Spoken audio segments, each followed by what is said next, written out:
जी बिस्मिल्लाहिर्रहमानिर्रहीम अस्सलाम वालेकुम। आज हमने सिक्स क्लास की यूनिट 4 से शुरू करने से ये पहले तीन यूनिट हमारे पिछले लेक्चर में हो गए थे, तीसरे लेक्चर में। तो कुछ चीज़ें मैं दोबारा रिपीट भी कर देता हूँ जो पहले तीन यूनिट्स में थी, सही है।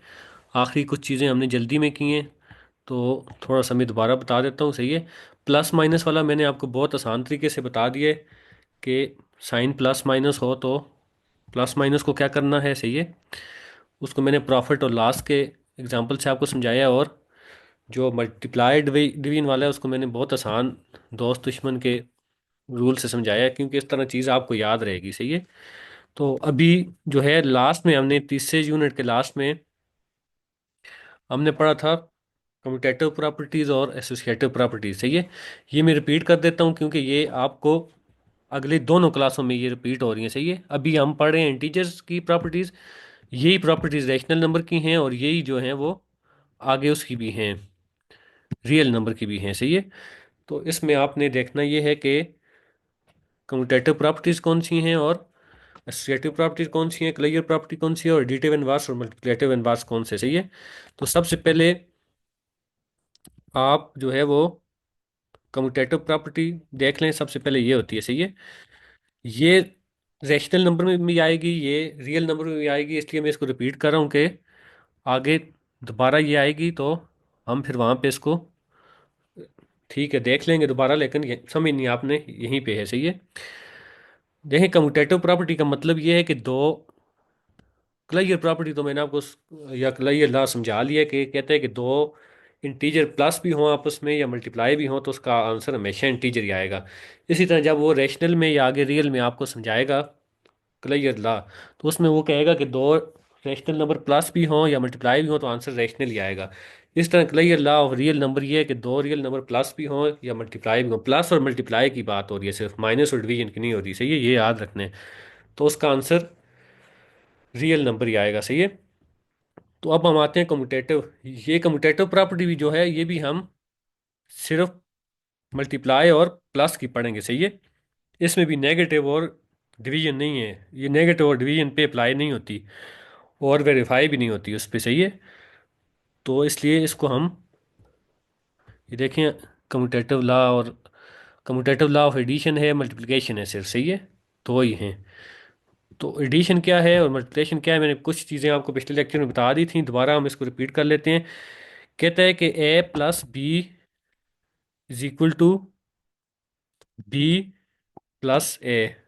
ये है कम्यूटेटिव लॉ ऑफ एडिशन या कम्यूटेटिव लॉ ऑफ या कम्यूटेटिव प्रॉपर्टी ऑफ एडिशन, सही है। एडिशन की है ये। और मल्टीप्लिकेशन की क्या हो जाएगी, मल्टीप्लिकेशन की आप प्लस की जगह मल्टीप्लाई का साइन लगा दें। कहता है कि A multiply by B is equal to B multiply by A, सही है। मिसाल तौर पे ए और बी कोई नंबर हैं, ए वन है बी टू है, तो आप ए प्लस बी करेंगे तो तीन आंसर आएगा। दूसरी तरफ बी प्लस ए भी करेंगे तो ये प्लस है, बी प्लस ए भी करेंगे तो आंसर तीन ही आएगा। तो ये एडिशन पे भी अप्लाई होती है कम्यूटेटिव प्रॉपर्टी ऑफ एडिशन, और मल्टीप्लिकेशन पे भी वेरीफाई होती है, सही है। अब अगली जो चीज़ है वो एसोसिएटिव प्रॉपर्टी है, सही है। तो एसोसिएटिव और कम्यूटेटिव में फ़र्क ये है कि कम्यूटेटिव में दो ही टर्म्स थी, सही है, ए और बी थी। एसोसिएटिव में तीन आ जाती हैं, सही है। एसोसिएटिव में तीन आ जाती हैं, ए बी और सी तीनों आ जाती हैं। देखें, कहते हैं कि एसोसिएटिव प्रॉपर्टी ऑफ एडिशन में कहते हैं कि ए प्लस बी प्लस सी किसके बराबर होता है, ए प्लस बी प्लस सी। ये आप करके देख लें, सही है। आप ए को भी कोई वैल्यू सपोज कर लें, वन है, बी टू है, सी थ्री है, तो आप देखेंगे ये बिल्कुल वेरीफाई होती है, सही है। ये एसोसिएटिव प्रॉपर्टी है ऑफ एडिशन है, कौन सी है, एसोसिएटिव प्रॉपर्टी ऑफ एडिशन है, सही है। ये ऊपर कम्यूटेटिव प्रॉपर्टी ऑफ एडिशन थी, ये अपने पास नोट करें साथ साथ, क्योंकि ये आगे रैशनल नंबर की भी आएंगी और रियल की भी आएंगी। अब मल्टीप्लिकेशन क्या है, एसोसिएटिव प्रॉपर्टी ऑफ मल्टीप्लिकेशन क्या है। एसोसिएटिव प्रॉपर्टी ऑफ मल्टीप्लिकेशन में कह रहे हैं कि ए मल्टीप्लाई बाय, यानी इधर मल्टीप्लाई लिखें या ना लिखें कोई फर्क नहीं पड़ता, ये अंदर मल्टीप्लाई हो रहा है ब्रैकेट से, ये A multiply by B multiply by C is equal to A multiply by B. A और बी को पहले कर लें, सी को बाद में करें, या ए को पहले कर लें, बी और सी को ब्रैकेट में रख लें, तो आंसर क्या होगा, सेम ही आएगा। ये है एसोसिएटिव प्रॉपर्टी ऑफ, या एसोसिएटिव लॉ ऑफ मल्टीप्लिकेशन। सही है। तो ये चीजें देखें आपने समझ ली, कम्यूटेटिव प्रॉपर्टी भी समझ ली, एसोसिएटिव प्रॉपर्टी भी समझ ली। इसमें एक और प्रॉपर्टी है जिसको कहते हैं डिस्ट्रीब्यूटिव प्रॉपर्टी। और देखें यहाँ पे अभी तक कम्यूटेटिव में दो टर्म्स थी, एसोसिएटिव में तीन थी, लेकिन साइन अभी तक एक ही था। या प्लस का था तो प्लस का ही था, या मल्टीप्लाई का था तो मल्टीप्लाई का ही था। अब जो डिस्ट्रीब्यूटिव प्रॉपर्टी है उसमें एक ही इक्वेशन के अंदर दो साइन होते हैं, यानी कि मल्टीप्लाई के साथ प्लस होगा या मल्टीप्लाई के साथ माइनस होगा। सही है। जहाँ प्लस होगा उसको कहते हैं distributive law of multiplication over addition, और जहाँ पे माइनस होगा तो मल्टीप्लिकेशन ओवर सब्ट्रैक्शन। सही है। तो ये क्या है, इसमें कहते हैं कि ए, पहले एडिशन वाला कर लेते हैं। सही है, multiplication with respect to addition कर लेते हैं। तो कहते हैं कि A multiply by B plus, देखें बाहर मल्टीप्लाई हो रहा है अंदर प्लस हो रहा है, दो साइंस आ गए हैं, इसलिए इसको डिस्ट्रीब्यूटिव प्रॉपर्टी कहते हैं। तो कहते हैं कि ये इक्वल होगा हमेशा ए मल्टीप्लाई, देखें ए जो बाहर मल्टीप्लाई हो रहा है वो अंदर अंदर दोनों से होगा, पहले बी से होगा फिर सी से होगा। सही है, अंदर दोनों से हो रहा है वो। और साइन दरमियान में किसका लगेगा, प्लस का लगेगा, क्योंकि अंदर प्लस है।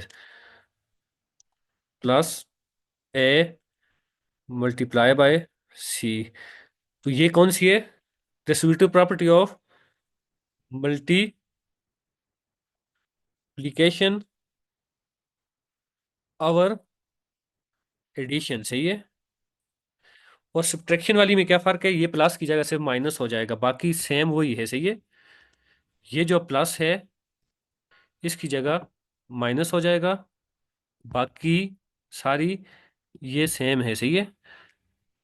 यानी कि A multiply by B minus minus C is equal to A multiply by B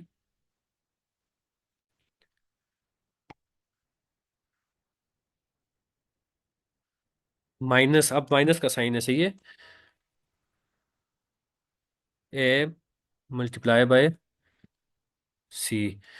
तो ये कौन सी होगी, मल्टीप्लिकेशन ओवर सब्ट्रैक्शन। सही है, ये मल्टीप्लिकेशन ओवर सब्ट्रैक्शन होगी। देखें इसमें मैंने टाइम इसलिए ज़्यादा लगाया है कि ये आगे सेवन में भी आएगी, फर्क सिर्फ ये होगा कि वो रैशनल नंबर की बात करोगे या इंटीजर की कर रहा है। तो ये सारी प्रॉपर्टीज जो हैं इंटीजर पे भी अप्लाई हो रही हैं, रैशनल पे भी होंगी और रियल पे भी होंगी। सही है, डिस्ट्रीब्यूटिव भी देख लें, एसोसिएटिव भी देख लें और कम्यूटेटिव भी देख लें। कई अल्लाह मैंने आपको अलग से बताया। सही है। अब नेक्स्ट क्या चीज़ है, मैंने आपको दो चीज़ें और बताई थी पिछली क्लास में, एक मल्टीप्लिकेटिव इनवर्स होता है और एक एडिटिव इनवर्स होता है, और एक मल्टीप्लिकेटिव आइडेंटिटी होती है और एडिटिव आइडेंटिटी। ये भी नोट कर लें, बहुत इंपॉर्टेंट चीज़ है। मल्टीप्लिकेटिव आइडेंटिटी जो होती है वो हमेशा क्या होती है,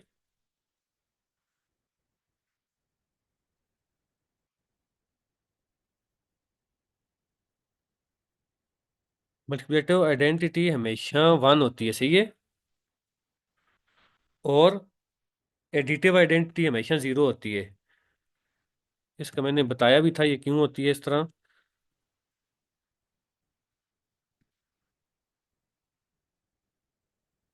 आइडेंटिटी है। सही है ये, यानी कि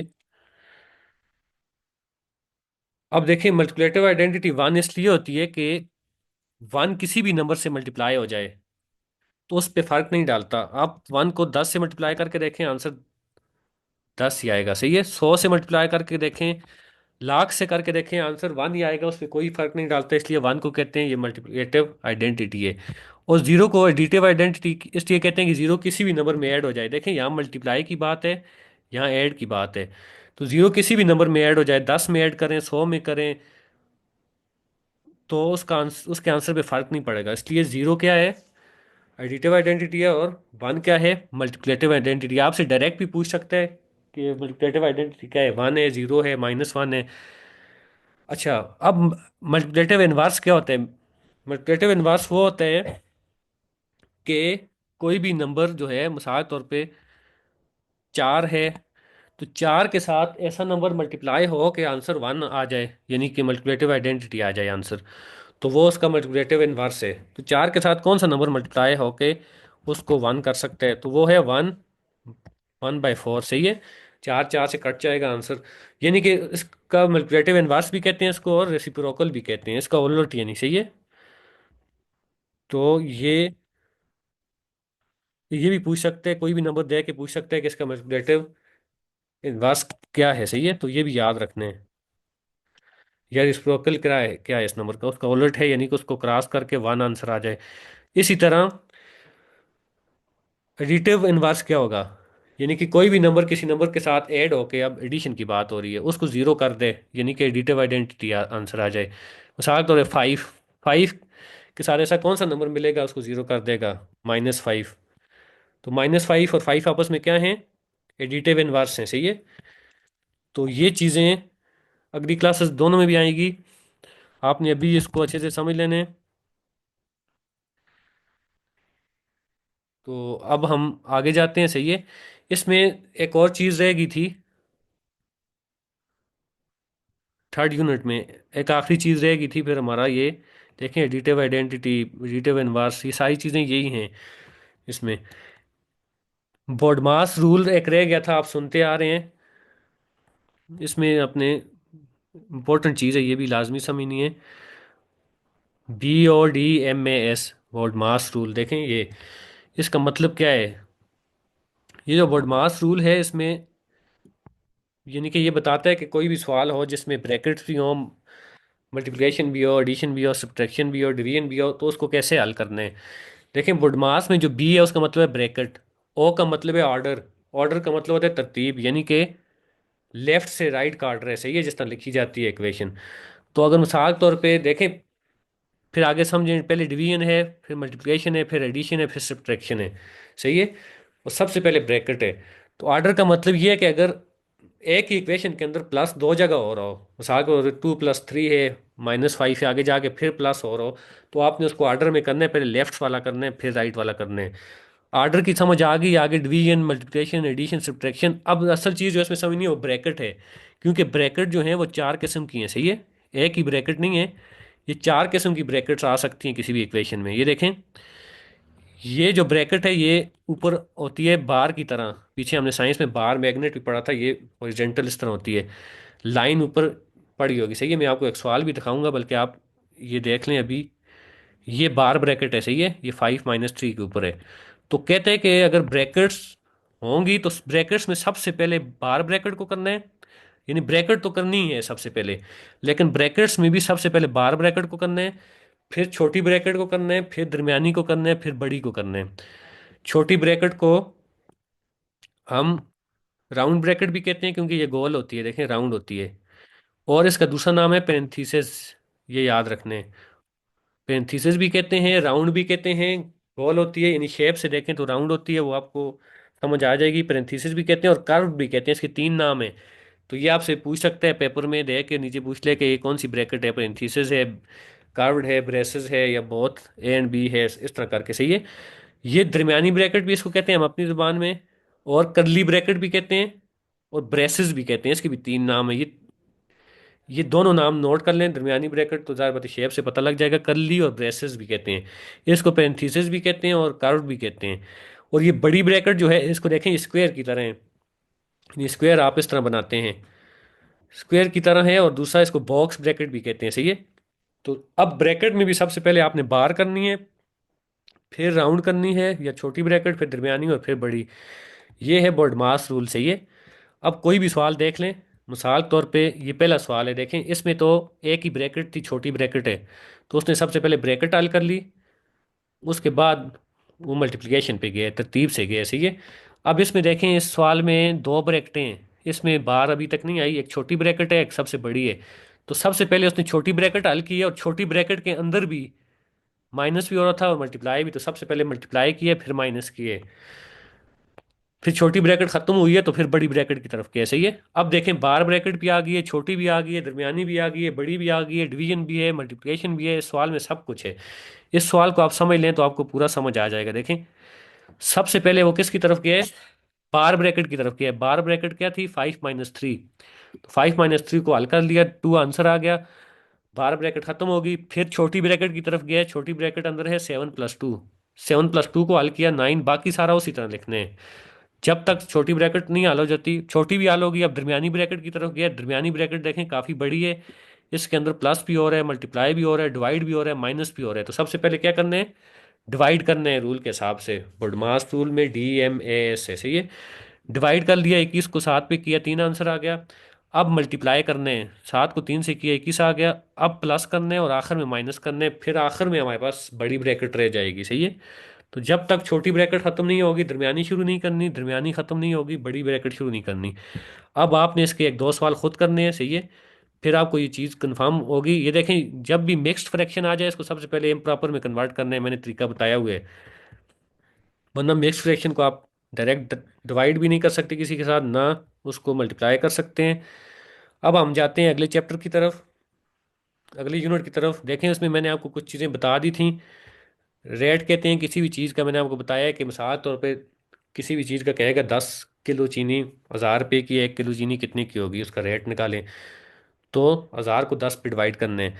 रेशियो मैंने बताया था कि फ्रैक्शन मिसाल तौर पे 1/2, इसको अभी में जो है वो, ये आप अपने पास नोट कर लें, इसकी पिक्चर ले लें या रजिस्टर में नोट कर लें, ये बहुत काम की चीज़ है, ये आगे भी जो है वो आती रहेगी। अब देखें, रेशियो मैंने आपको बताया था, फ्रैक्शन जो होती है, फ्रैक्शन को हम इस तरह लिखते हैं, यानी कि ऐसा 1000 रुपया दो बंदों ने मिलकर डाले, एक ने एक ऐसा डाला है, दूसरे ने दो ऐसे डाले हैं। तो जिसने टोटल 3 ऐसे हो गए 1000 के, तो एक ऐसा डाला है, तो उसको हम फ्रैक्शन में इस तरह लिखते हैं, उसने 1/3। और जिसने दो ऐसे डाले हैं 3 में से, तो कहते हैं कि इसने दूसरा ऐसा 2/3। तो इसी को रेशियो में अगर हम लिखें तो रेशियो इसकी ये बन जाएगी 1:3।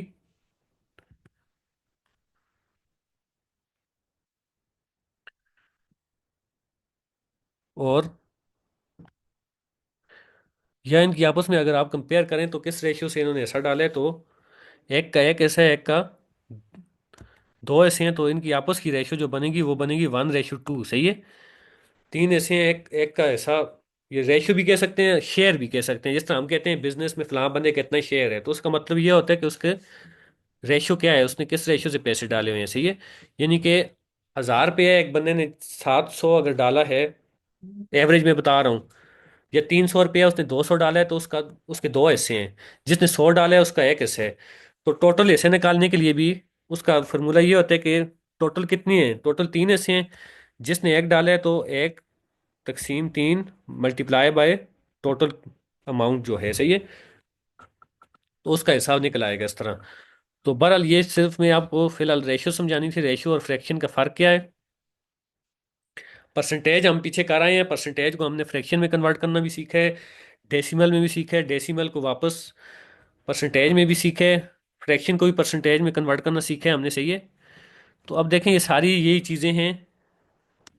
मिसाल तौर पे कोई एग्जांपल देखें तो उसमें कह रहे कि, मिसाल तौर पे आप देखें कि कह रहे कि,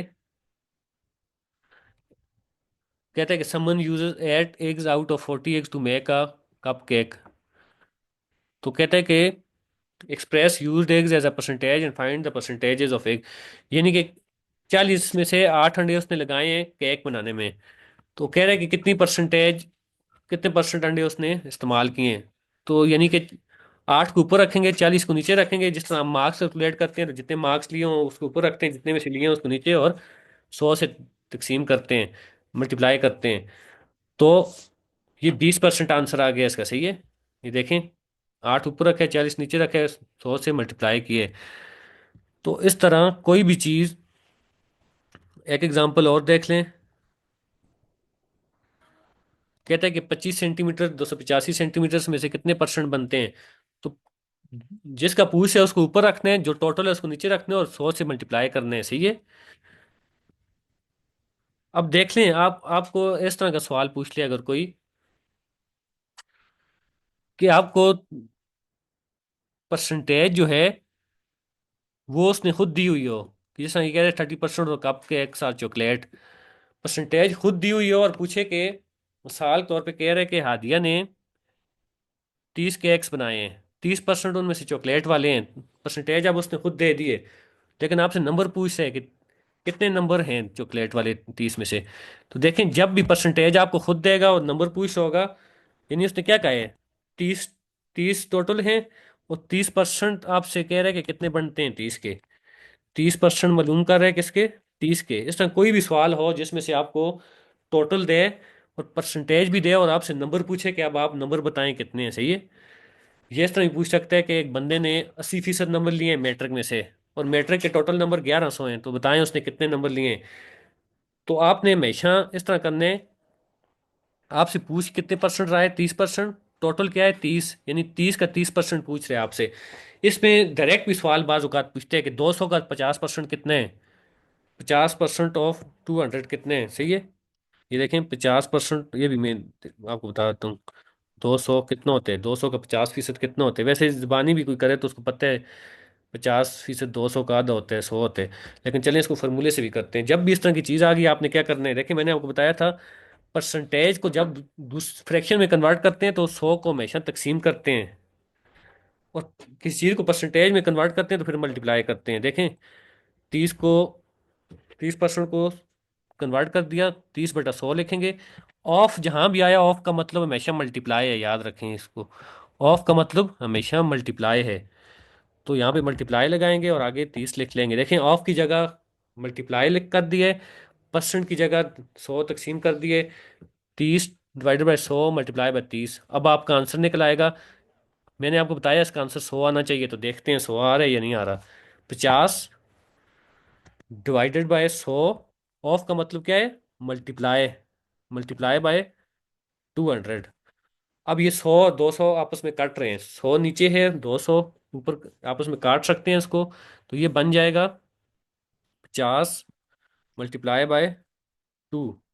तो देखें पूरा आंसर हमारे पास आ गया 100।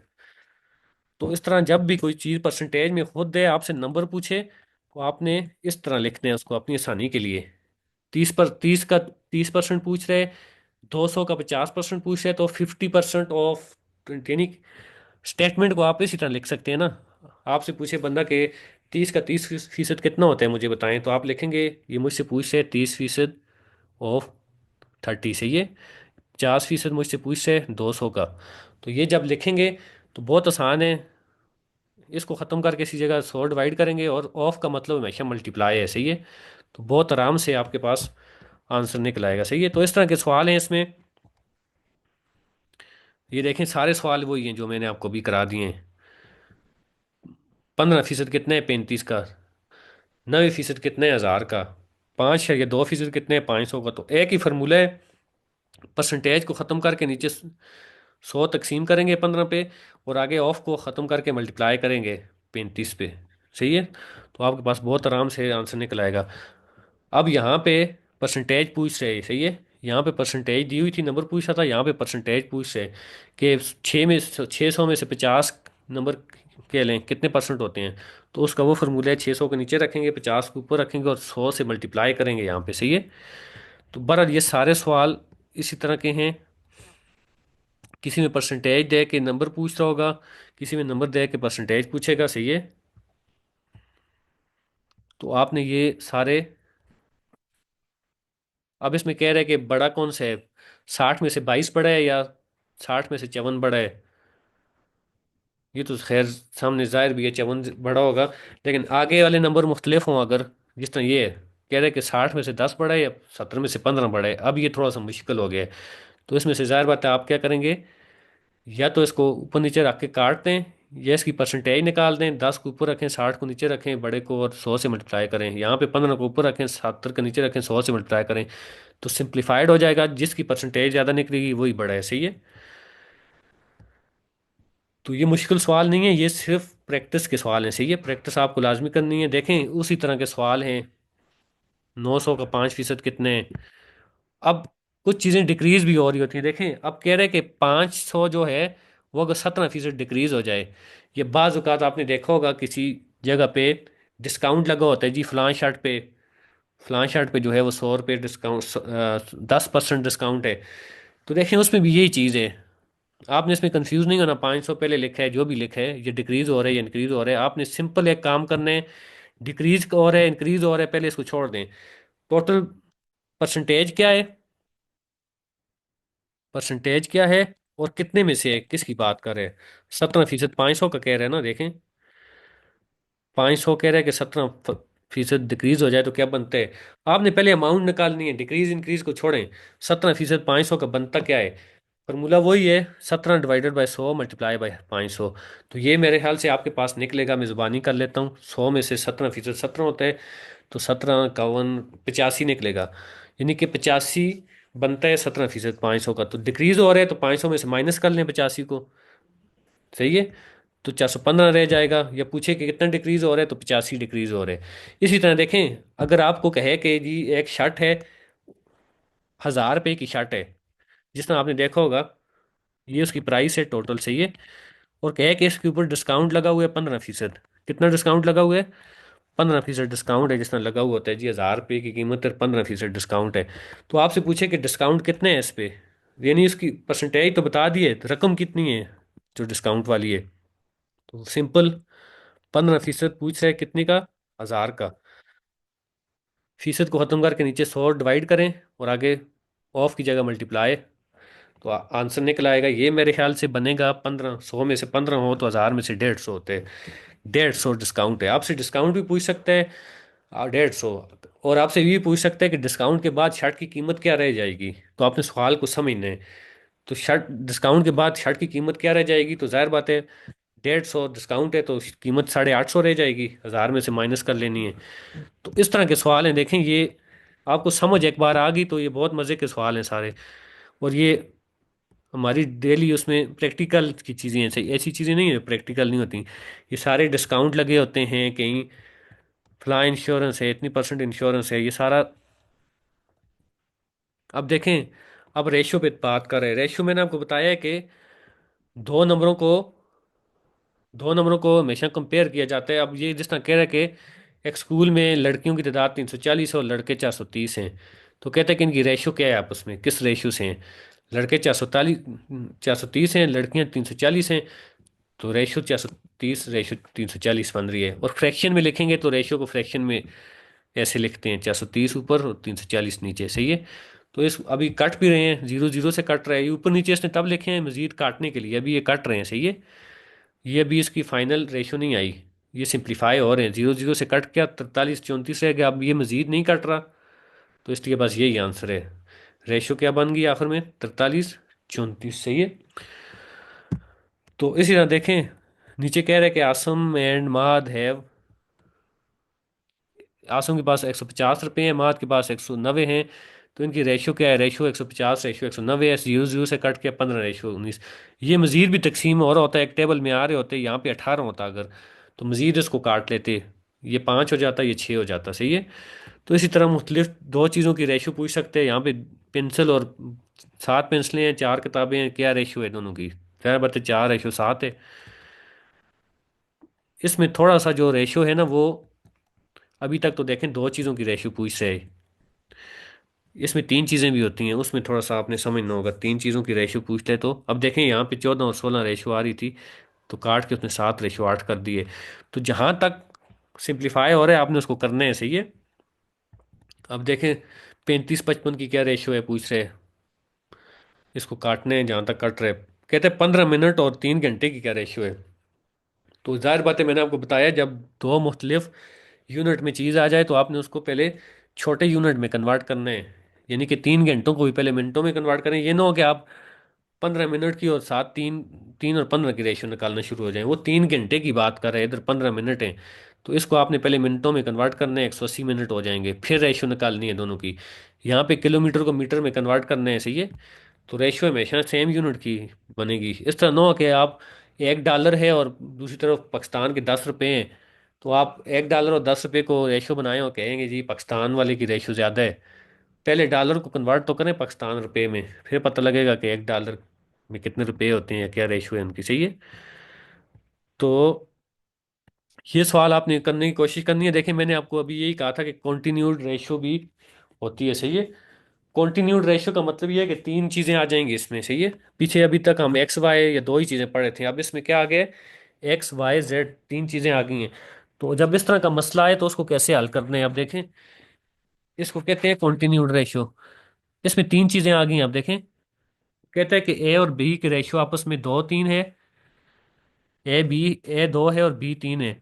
और बी और सी की रेशियो आपस में 3-4 है, सही है। तो देखें, पहले इस तरह लिख लेने इसको, तीन चीज़ें हैं ना, A B C है। ए बी की रेशियो क्या है, 2:3 है। बी सी की क्या है, 3:4 है। देखें बी दो दफ़ा आ गया है, बी की वैल्यू उसने दो दफ़ा लिखी हुई है, इसलिए ऊपर भी तीन नीचे भी तीन। देखें वैल्यूज दोनों सेम है तो फिर तो इतना मसला नहीं है। 3-3 है, नीचे कॉमन 3 आ गया, 2:3:4 निकलाया। अगर बी की वैल्यू सेम ना होती फिर यहाँ पे मसला था। फिर देखें अगला सवाल है आ रहा है, उसमें मैं आपको बताऊंगा फिर क्या हल निकालते हैं। अब देखें ये आ गए, कहते हैं कि खदीजा और मरियम की रेशो 5:3 है। खदीजा के नीचे 5 लिख दिया, मरियम के नीचे 3। और मरियम और आयशा की रेशो 1:4 है। तो मरियम की 1, देखें मरियम दो दफ़ा आ गया, दरमियान वाला दो दफ़ा आ गया, सही है। अब अब इस एक को भी हमने 3 बनाना है। वरना आप इधर 5 लिख लेंगे, इधर 12, इधर जो है वो 4 लिख लेंगे। 4 था यहाँ पे, सही है। तो इधर आप 3 लिखेंगे या एक लिखेंगे, अब तो मसला पैदा हो गया ना। तो इसलिए इस एक को भी आपने 3 बनाना है। तो एक को 3 बनाने के लिए 3 से मल्टीप्लाई करेंगे, और 3 तो खैर 3 है, उसको एक से मल्टीप्लाई करने से। तो जब एक को 3 से मल्टीप्लाई करेंगे तो मरियम की रेशो 1:4 आयशा के साथ थी, तो आयशा वाली रेशो को भी 3 से मल्टीप्लाई करना पड़ेगा, ये नीचे वाली को इस तरह।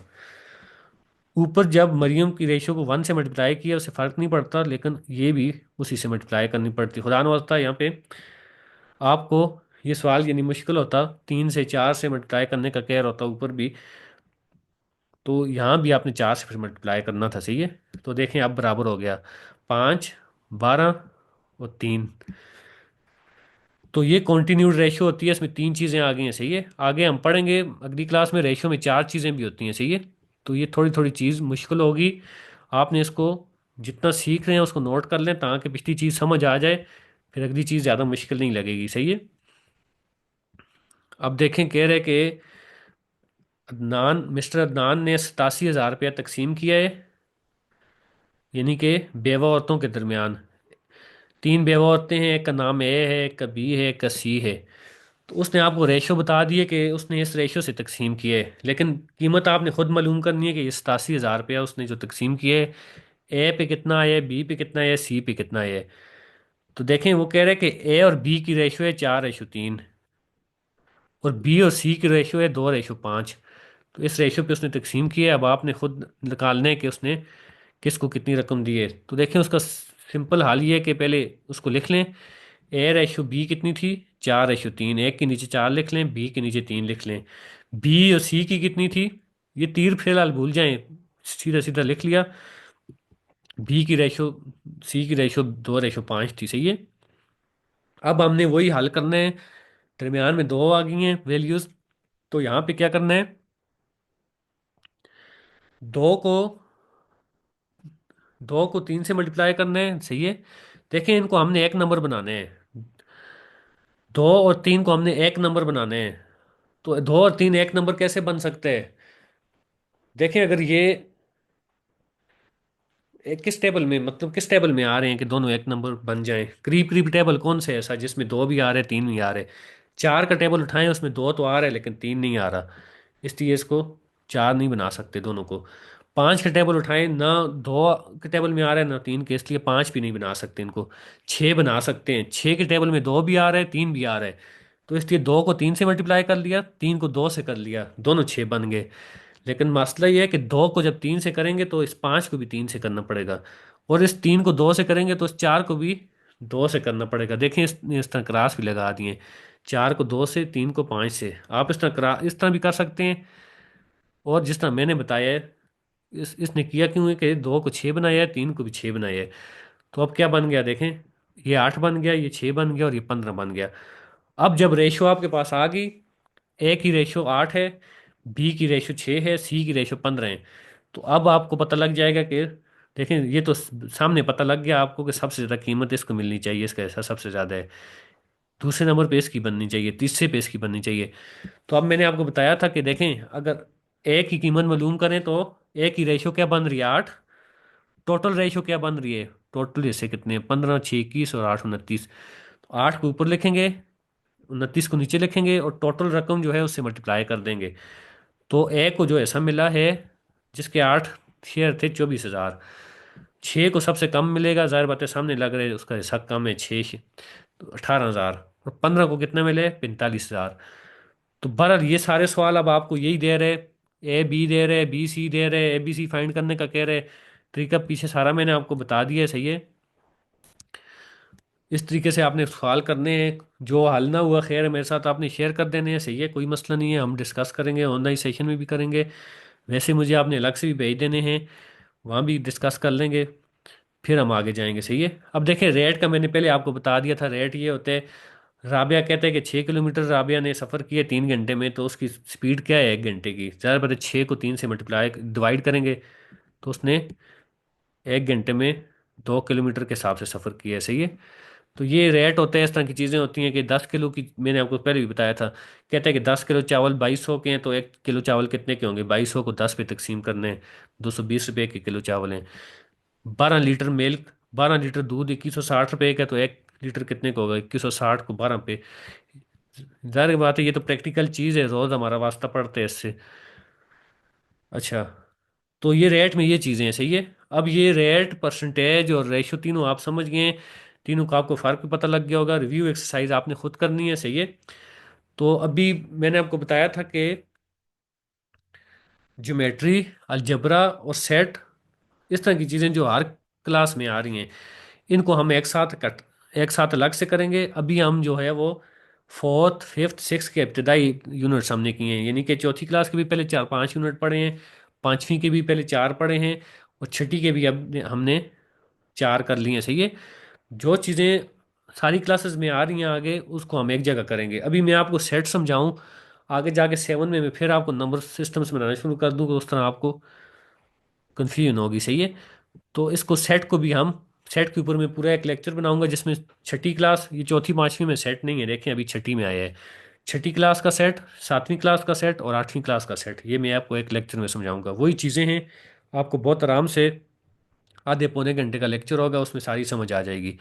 अभी हम जो है वो फिलहाल जा रहे हैं 7 क्लास के ऊपर, सही है। 6 क्लास का एक यूनिट रहता था, वो मैंने कर लिया है, सही है। वैसे 6 पिछले लेक्चर में ख़त्म करनी थी, लेकिन उसमें टाइम कम था, वो हमने थोड़ा जल्दी से किए कुछ चीज़ें उसमें, तभी मैंने दोबारा रिपीट भी की हैं। अब 7 पे आते हैं, 7 के हम कितने यूनिट करेंगे। देखें अब 7 में देखें आप, ये 7 के पहले 5 यूनिट हैं जो हमने करने हैं। इसमें ये देखें, ये रेट अभी पढ़ के आए हैं, रेशो अभी पढ़ के आए हैं।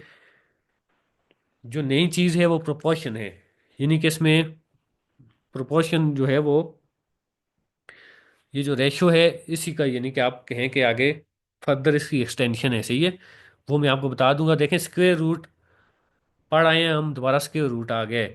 रैशनल नंबर, एक नंबर हमेशा हर क्लास में नया आता है, आपने देखा होगा, इसलिए मैंने शुरू में ही आपको, क्योंकि मैंने चीज़ें सारी पढ़ी हुई थी, इसलिए आपकी आसानी के लिए मैंने शुरू में ही इनकी शिनाख्त आपको बता दी थी कि रैशनल कौन से, इंटीजर कौन से, और रियल कौन से। रियल अभी रहते हैं, सही है, बाकी सारा रैशनल भी अब आ गया है। रैशनल देखें मैंने आपको उसी टाइम बता दिया था, रैशनल नंबर वो होते हैं जो पी रेशो क्यू की फॉर्म में होते हैं, पी रेशो क्यू के फॉर्म में होते हैं, जो उसको कहते हैं रैशनल नंबर। और क्यू उसमें जीरो नहीं हो सकता, नीचे वाला। क्यू जीरो हो गया तो मसला ये है कि फिर वो इन्फिनिटी बन जाएगा, वो नंबर नहीं रहेगा, सही है। तो रैशनल नंबर होता है पी रेशो, ये छोटा पी है, सही है, और रेशो क्यू यानी फ्रैक्शन की फॉर्म में होता है, ये क्यू जीरो नहीं हो सकता इसमें, मैंने आपको उस दिन भी बता दिया था। ये जीरो हो गया तो ये नीचे वाला नंबर जीरो हो जाए तो फिर इन्फिनिटी बन जाता है, ये एमसीक्यूज भी आ सकते हैं, सही है। अब देखें रेशनल के अंदर इंटीजर भी आ जाते हैं, सारा कुछ आ जाता है, ऊपर नीचे का मसला था वो भी हल हो गया अब, कि नंबर ऊपर नीचे भी होते हैं। तो इसमें नेगेटिव भी हो सकता है, सही है। इसके अंदर इंटीजर भी सारे आ सकते हैं, इसमें होल नंबर भी सारे हैं, इसमें जो है वो नेचुरल नंबर भी हैं, इसमें डेसिमल सब कुछ आ जाता है इसमें, सही है। सॉरी, डेसिमल फ्रैक्शन और नेचुरल, होल, और इसके अलावा हमने एक नंबर और पढ़ा है इंटीजर, पिछली क्लास में इंटीजर पढ़ा है, ये सारे रैशनल नंबर के अंदर आ जाते हैं, सही है। रैशनल नंबर से बाहर एक ही चीज है जिसको कहते हैं इररेशनल, जो रैशनल फिर नहीं है तो वो क्योंकि अगली क्लास में आएगा या इसमें आया तो इसी में कर लेंगे। तो इस इररेशनल का हाल ही आखिर में जाके फिर रियल नंबर से निकले, कि रियल नंबर के अंदर इररेशनल रैशनल सब कुछ ही आ जाता है फिर, सही है। फिलहाल ये समझ लें कि रैशनल नंबर पी रेशो या पी डिवाइडेड बाई क्यू की फॉर्म में होता है, सही है। सिक्स्थ हमारी मुकम्मल हो गई है। अब हम सेवन्थ रैशनल नंबर से शुरू कर रहे हैं, सही है। देखें ये इंटीजर पहले उसने बताया है कि इंटीजर जो है उसमें नेगेटिव नंबर तो थे लेकिन उसमें ऊपर नीचे वाले नंबर नहीं थे। फिर उसके हल के लिए रैशनल नंबर जो है वो आया है। देखें अब ये चीज़ मैं आपको बार बार समझा रहा हूँ कि देखें, हर ये जो रैशनल नंबर है इसको क्यू से लिखते हैं पहले, ये भी इसको आपने आर से नहीं लिखना, आर से रियल नंबर को लिखा जाता है, सही है। इसको कैपिटल क्यू से लिखते हैं, और छोटा क्यू तो उसके अंदर है जो नीचे डिनोमिनेटर है, सही है। अच्छा, अब देखें ये यही चीज बता रहा है कि जो नेचुरल नंबर हैं वो होल नंबर के अंदर आ जाते हैं, जो होल नंबर हैं वो इंटीजर के अंदर आ जाते हैं, और इंटीजर सारे रैशनल नंबर के अंदर आ जाते हैं, सही है। रैशनल नंबर की प्लेस वैल्यू क्या होगी? देखें प्लेस वैल्यू वही है रैशनल नंबर की, इस पे इसने ज्यादा बात नहीं की, यानी कि कहते हैं कि Ahmed bought house in flower P shows is value place value chart standard form ये है, और प्लेस वैल्यू इसकी वही है जो हम पीछे करते आ रहे हैं, सही है। हर नंबर को उसकी प्लेस से मल्टीप्लाई कर देना है तो प्लेस वैल्यू उसकी निकल आएगी, सही है। ये हम पीछे करते आ रहे हैं, ऑल नंबर की भी की है, नेचुरल की भी की है। जहाँ पे इंटीजर आ जाएगा उसका मैंने आपको, सॉरी जहाँ पे डेसिमल आ जाएगा उसका आपको अलग से हल बता दिए, वो 6/10, 100, 1000 इस तरह हो जाएगा, सही है। तो ये पीछे हम करके आ गए हैं, सही है। अब इसमें आपको कह रहे हैं कि इसमें रैशनल नंबर कौन से हैं। देखिए अभी मैंने आपको बताया था कि रैशनल नंबर, फोर भी रैशनल नंबर है, सही है। फोर किस तरह रैशनल नंबर है? आप 4/1 लिख सकते हैं इसको ना, नीचे वन लिखते हैं फर्क तो नहीं पड़ता। ये भी रैशनल नंबर है, इसमें एक ही नंबर है जो रैशनल नहीं है, अब आप बताएं कौन सा है। नेगेटिव वाले भी रैशनल नंबर होते हैं, सही है, उससे फर्क नहीं पड़ता। ये जो 6/0 है ये रैशनल नंबर नहीं है, मैंने आपको कहा था क्यू जीरो नहीं हो सकता, ये इन्फिनिटी बन जाते हैं। अच्छा, चलें ये प्लेस वैल्यू हमने कर ली है। इसमें से हर एक्सरसाइज में से आपने एक एक दो दो सवाल करने की कोशिश करनी है, सही है। अब देखिए ये राउंड ऑफ वाला हम पीछे करके आ गए हैं कि 100 तक कैसे राउंड ऑफ करते हैं, 1000 तक कैसे करते हैं, 10 तक कैसे करते हैं। ये सारी चीज़ें देखें रिपीट हो रही होती हैं ज़्यादातर चीज़ें, इसी पे टाइम लगता है। जो मैं चीज़ें जो निकाल के लाया हूँ उसमें मैंने आपका टाइम इसी तरह बचाया है कि रिपीटेड वाली चीज़ें जो हैं वो साइड पे फिर हो जाती हैं, इंपॉर्टेंट वाली चीज़ें मैं आपको बता देता हूँ, सही है।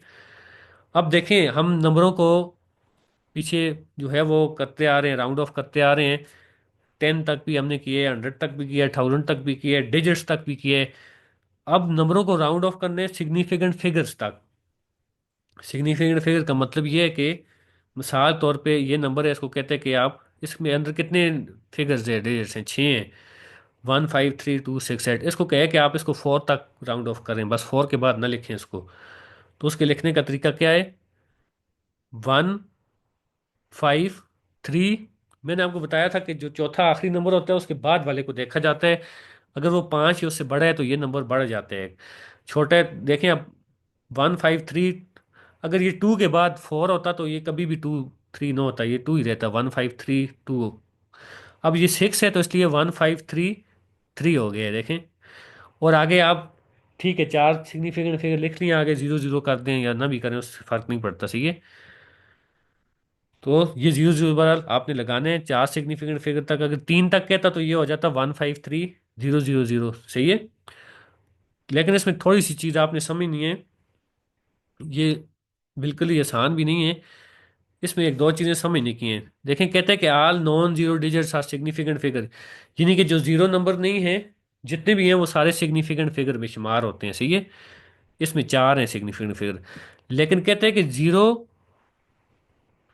अगर नंबर के शुरू में आ जाए जीरो, तो उसको सिग्निफिकेंट फिगर नहीं हम शुमार करते, उसकी कोई हैसियत नहीं होती।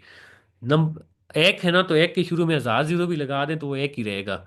इसलिए जीरो जो शुरू में आते हैं नंबर के, वो सिग्निफिकेंट फिगर नहीं होते, सही है। उनकी हैसियत नहीं है। अगर आप मिसाल तो 00001 लिखते हैं इस तरह, और कहेंगे जी इसको, अब देखें वन को आप इस तरह लिख सकते हैं ना, तो आप कहें जी इसको तीन सिग्निफिकेंट फिगर तक, कोई कहे कि आप इसको करें, तो आप उसको तीन सिग्निफिकेंट फिगर तक राउंड ऑफ करके कहें जी मैंने ये कर दिया राउंड ऑफ। तो ये तो कोई चीज़ नहीं है। ये जो जीरो शुरू वाले हैं इनकी कोई हैसियत नहीं है, ये सिग्निफिकेंट फिगर नहीं है, सही है। अगर जीरो शुरू में आते हैं, मिसाल तौर पे आ भी जाते हैं, अगर कोई इस तरह का नंबर आ जाता है, इस तरह का नंबर आ जाता है, अब आपको कहता है कि इसको राउंड ऑफ करें 2 डिजिट तक, तो आपने इसको इस तरह नहीं करना राउंड ऑफ, इसकी तो कोई हैसियत नहीं है। आपने जीरो निकालने हैं, ये सिग्निफिकेंट फिगर नहीं है, आपने इस तरह करना है राउंड ऑफ। जीरो से आगे वाले नॉन जीरो गिनने हैं, नॉन जीरो सिग्निफिकेंट फिगर होते हैं सिर्फ, सही है। और क्या समझना है आपने इसमें, ये देखें कह रहा है कि ये इसमें तीन सिग्निफिकेंट फिगर हैं, जीरो निकाल दिए इसमें। लेकिन कहते हैं कि जीरो अगर दरमियान में आ जाए, दो नॉन जीरो के दरमियान में आ जाए, मिसाल के तौर पे इस तरह, इस तरह जीरो दरमियान में आ जाए, फिर ये सिग्निफिकेंट फिगर है, फिर इसकी देखें हैसियत है। इसको आप निकालेंगे तो फर्क पड़ेगा। अभी ये 11,011 है, 11,011 बनते हैं ये। आप इसको निकालेंगे तो अब ये 1,000 हो गया, सिर्फ 1,111। तो दरमियान में जीरो जब भी आएगा वो उसकी वैल्यू है, सही है। तो उसको आप सिग्निफिकेंट फिगर के तौर पे गिनेंगे, उसको नहीं निकाल सकते, सही है। तो बहरहाल ये कुछ सिग्निफिकेंट फिगर की रूल्स थे, वो मैंने आपको बता दिए, नोट कर लें। एस्टिमेशन देखें हम पीछे करते आ रहे हैं, एस्टिमेट लगाना, यानी कि 100 तक, 100 तक किसी को राउंड ऑफ करना, 1000 तक करना। उसमें देखें नई चीज़ थोड़ी सी लाया है, कह रहे कि एक ऑयल टैंक है, उसकी कैपेसिटी है 8,259 लीटर, और दूसरे टैंक की कैपेसिटी है 4,820 लीटर। तो कहते हैं कि एस्टिमेट लगा के बताएं कि दोनों की कितनी होगी। देखें आप, आपको एक बंदा, मिसाल के तौर पे लीटर को छोड़ें, ये चलें, आपको बंदा कहता है कि एक ऑयल टैंकर है, उसमें एक में गुंजाइश है जी 8,259 लीटर की, दूसरे में गुंजाइश है 4,820 लीटर की। तो आपने किसी को बताना हो, तो आप, आपके पास पेन पेंसिल तो नहीं है कि उधर साफ करें और फिर बताएं कितनी गुंजाइश है। तो आप अंदाजन, एस्टिमेट का मतलब ही होता है किसी को अंदाजन बताना, तो आप अंदाजन क्या कहेंगे, यही कहेंगे ना कि एक 8,000 के करीब है और दूसरा 4,800 कह रहा है, तो इसका मतलब 5,000 के करीब है। तो आप कहेंगे जी 13,000 गुंजाइश है इसमें। एक तो ये होता है कि आप नंबरों को पहले एस्टिमेट लगा दें दोनों का, और फिर जमा करें। और फिर दूसरा तरीका ये होता है कि हर,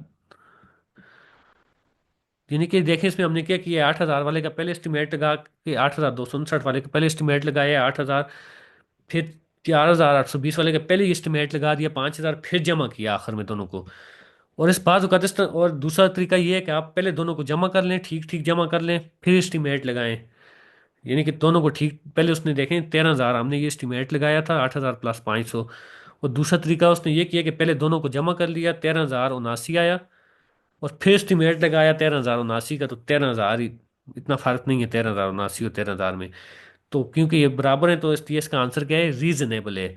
तो आपने ये बताना होता है कि ये आंसर रीजनेबल है। आपने जो डायरेक्ट निकाला है दोनों का अलग अलग करके, और जो पहले प्लस करके फिर निकाला गया है, दोनों रीजनेबल हैं या नहीं है, तो ये आपने बताना होता है। ये सारे सवाल इसमें यही हैं।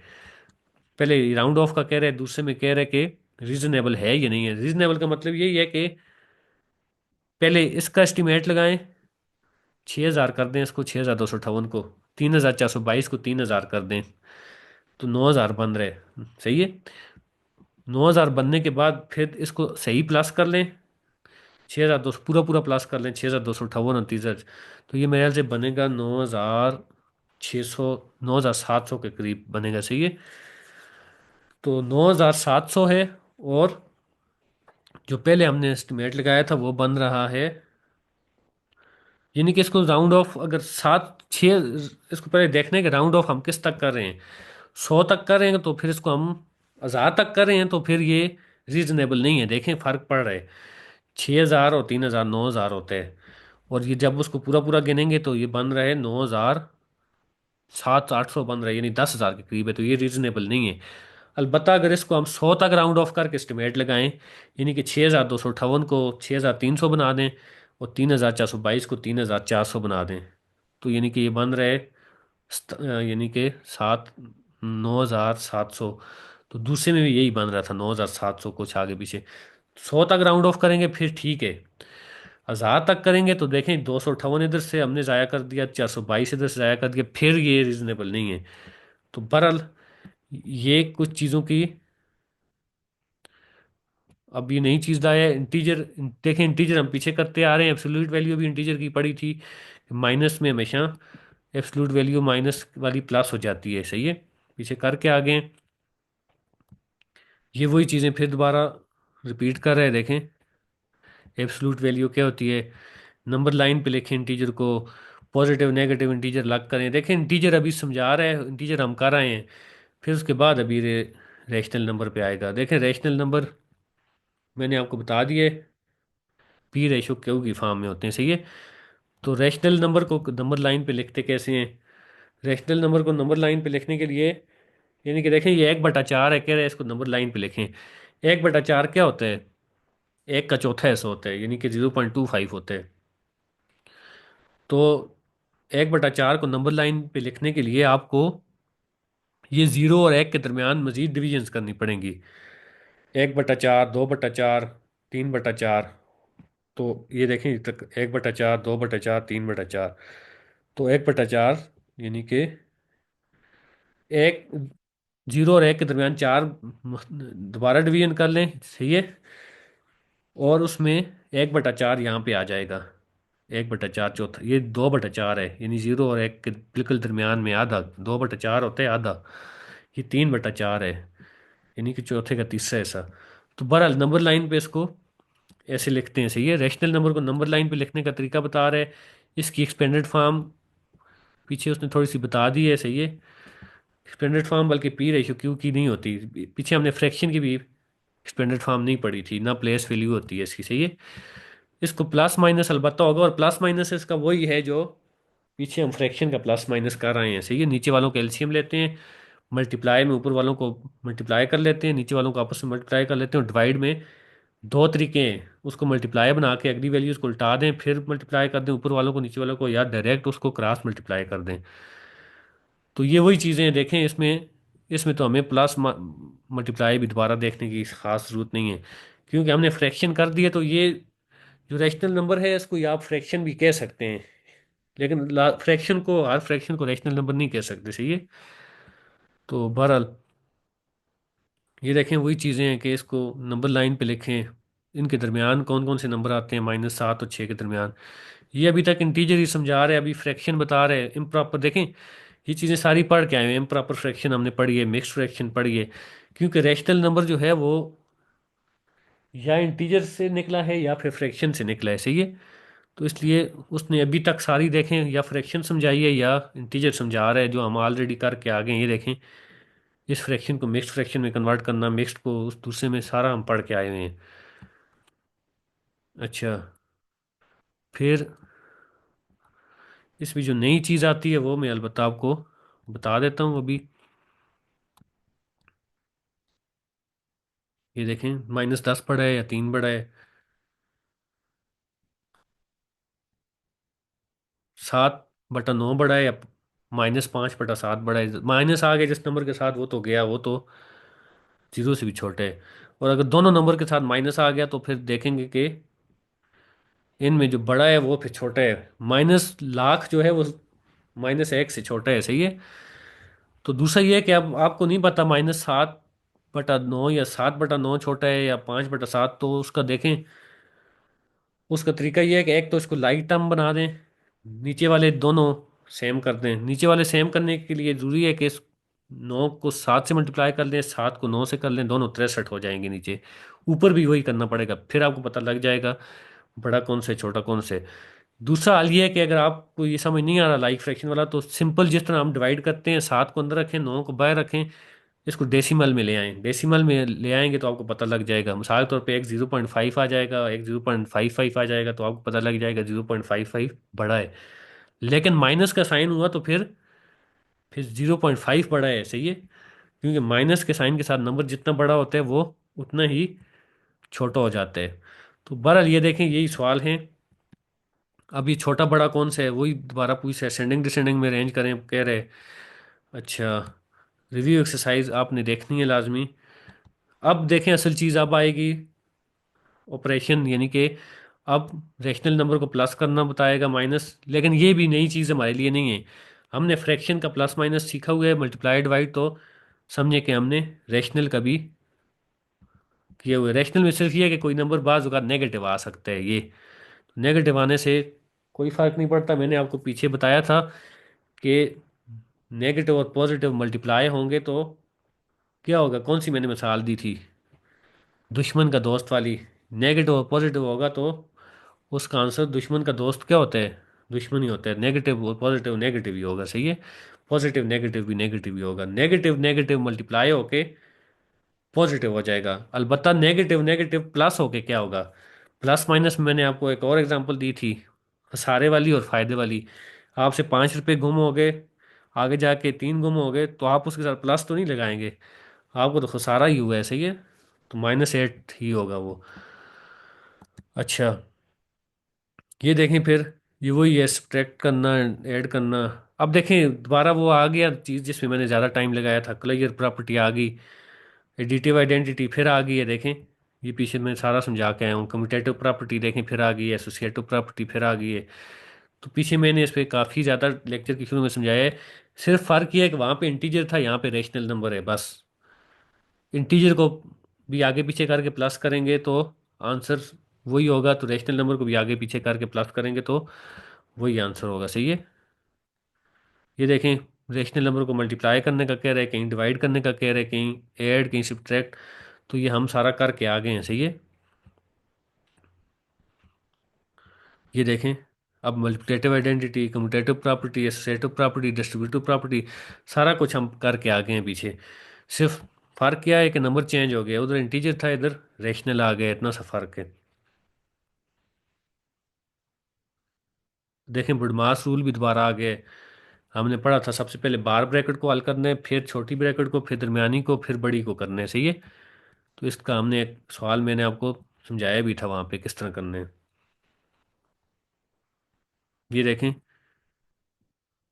जीरो का कोई रेसिप्रोकल नहीं होता। रेसिप्रोकल मैंने आपको क्या बताया था, रेसिप्रोकल और मल्टीप्लिकेटिव इनवर्स एक ही होते हैं, जो किसी नंबर के साथ मल्टीप्लाई होकर उसको वन बना देते हैं। तो अब जीरो जो है उसका रेसिप्रोकल जाहिर बात नहीं है, जीरो वन बन ही नहीं सकता, चाहे उसको 1 करोड़ से मल्टीप्लाई कर दें। तो देखें, ये चीज़ें कम्यूटेटिव प्रॉपर्टी भी हमने पढ़ी है, एसोसिएटिव भी पढ़ी है, डिस्ट्रीब्यूटिव भी पढ़ी है, एडिटिव आइडेंटिटी भी पढ़ी है, मल्टीप्लिकेटिव आइडेंटिटी भी पढ़ी है, सही है। तो ये सारी चीज़ें रिपीट हो रही हैं, देखें।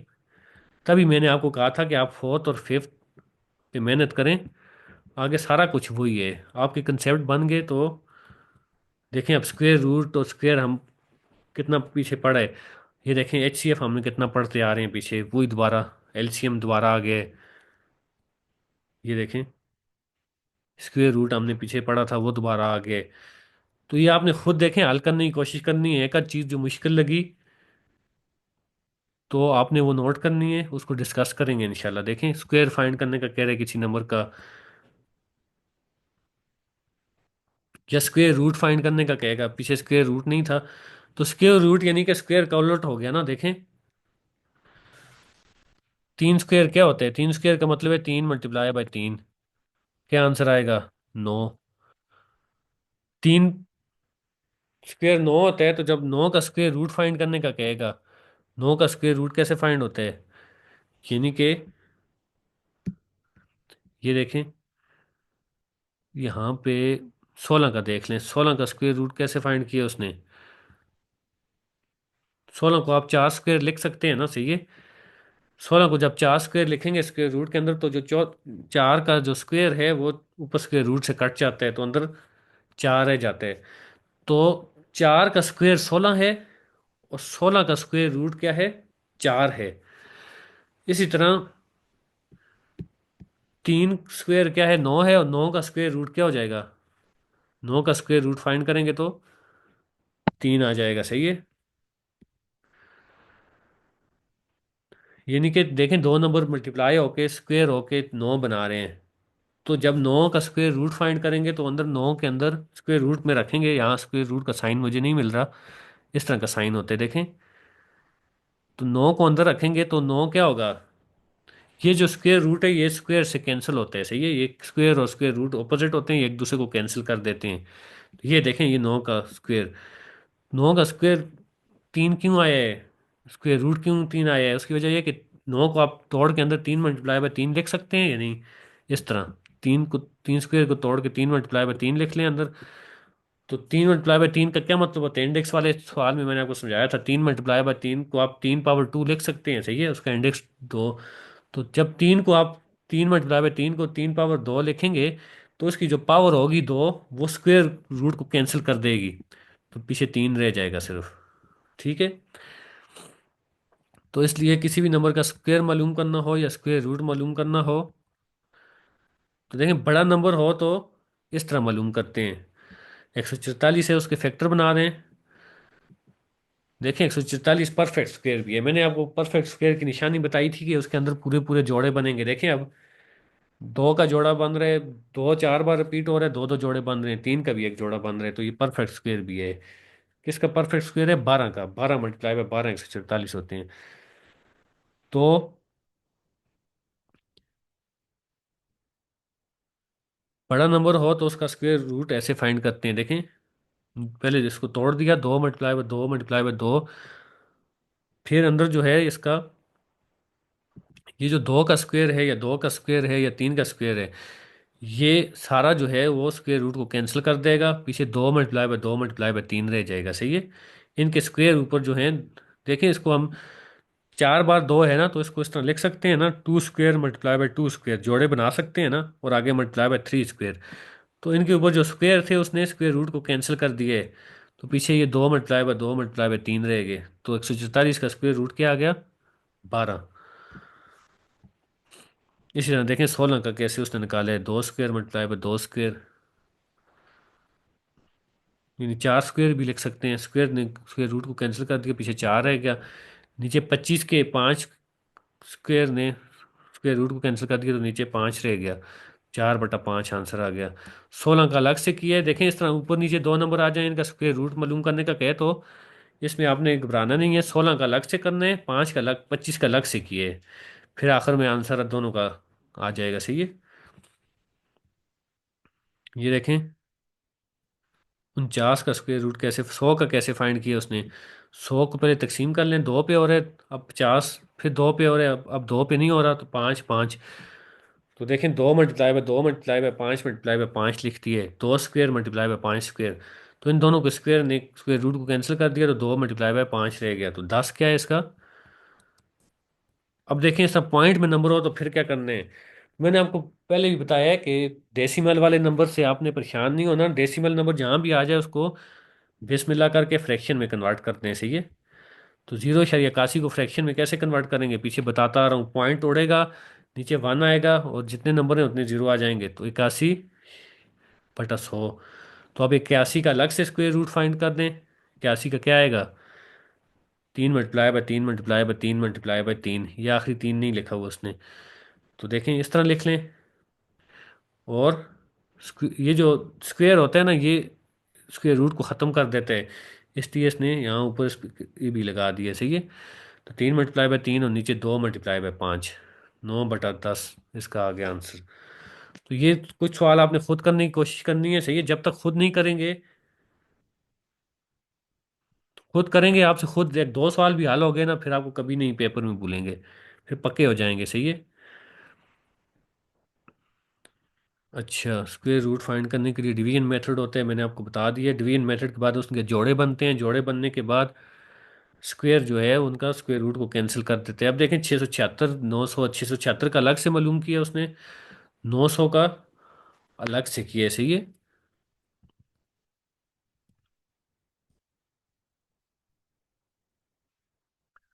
अच्छा,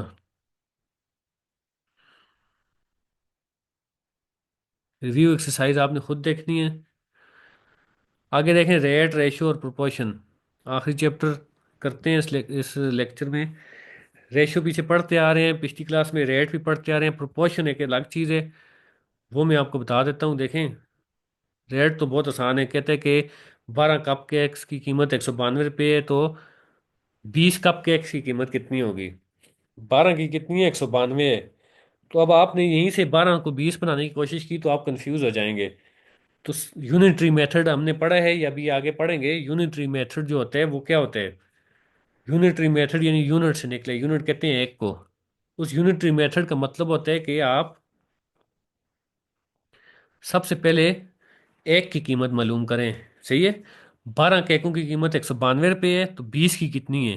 देखें, अगर वो एक की पूछता आपसे तो फिर तो मसला ही नहीं था, फिर तो आसान था कि 192 को 12 पे तकसीम करें तो एक की कीमत निकल आती, पीछे जिस तरह पूछता भी रहे। लेकिन मसला ये है कि वो 20 की पूछ रहे, तो 20 की बेशक पूछ रहे हो आप, फिर भी 1 मिनट एक की पहले मालूम करें। 192 को 12 पे तकसीम करें, एक की कीमत आ गई 16, तो आप 20 पे मल्टीप्लाई कर लें उसको, तो ये आराम से निकल गया आपका आंसर। अगर आप पहले ही आपने डायरेक्ट ही कोशिश की 20 की मालूम करने की तो आप गलत हो जाएंगे। आपसे एक की नहीं पूछता फिर भी कोई मसला नहीं है, एक की मालूम करें पहले, फिर उस 20 की मालूम कर लें मल्टीप्लाई करके। तो इसको यूनिटरी मेथड भी कहते हैं। ये पीछे गुजर गया है या आगे आएगा, बहरहाल बहुत आसान है, उसमें यही है कि पहले एक चीज़ की कीमत मालूम कर लिया करें, फिर उसके बाद जितनी की पूछ रहे उससे मल्टीप्लाई कर लिया करें। ये सारा वही है, ये सारी चीज़ें वही हैं, यूनिटरी मेथड अप्लाई हो रहे हैं इन पे, सही है। रेशियो देखें, पीछे पढ़ आए हैं। रेशियो में नई चीज़ जो है वो मैं आपको बताता हूँ। प्रोपोर्शन एक नई चीज़ आ रही है। फिलहाल तो देखें वही चल रही है, रेशियो ही चल रही है, दो चीज़ों की रेशियो है। फिर उसको काटने, जहाँ तक कट सकते हैं आखिर में।